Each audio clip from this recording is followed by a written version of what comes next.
All right, so here are the top marketing careers that you can start from scratch. No experience needed at all. Marketing can be really lucrative. I know some of the best marketers in the world that are making multi 7 figures, multi 8 figures, and they've really transitioned, but they started from the very bottom. They knew nothing. And here is how you can do the same thing as well. Stay till the very end. I'm going to give you a role that maybe you haven't thought about. So number one is community management. If you are working with a Web3 company, community management means managing their Discord, managing the AMAs as well, managing the Twitter spaces.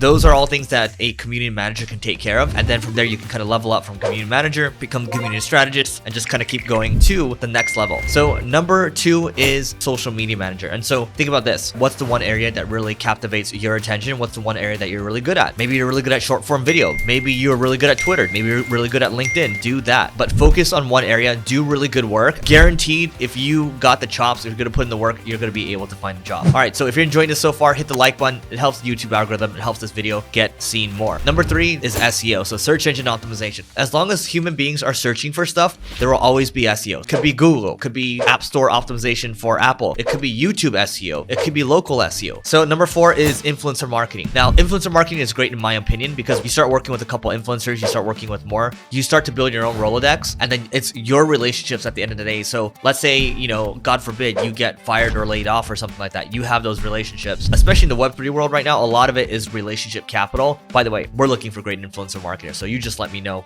I'll leave the call to action at the very end. Just stay to the end. Don't forget to hit the subscribe and the bell notification if you enjoy videos like this. You want more videos like this because I'm going to keep pumping them out. All right. Number five, last but not least, is retention marketing. What that means is when you're emailing people, you're trying to retain the customer, maybe getting them to come back and buy. SMS, you're trying to get them to take an action. For e-commerce, you're trying to get people to reorder and things like that, right? It seems like it's old, but I'm telling you, what's old sometimes seems new again. And I would just encourage you, no matter what gig that you go into in the world of marketing, that you keep your mind open and just understand that we're all just learning and nothing's really ever final in this world of marketing. So go to singlegrain.com/work if you're looking for a gig, or if you want help with this stuff, just go to singlegrain.com. That is it for this video. You can check out the next one over there, and we'll catch you later.